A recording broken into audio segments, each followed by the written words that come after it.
Natalie. I am participating in the full stack developer program with Python.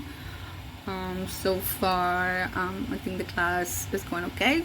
I appreciate what the instructor does because it takes time to really explain and make it as simple as possible.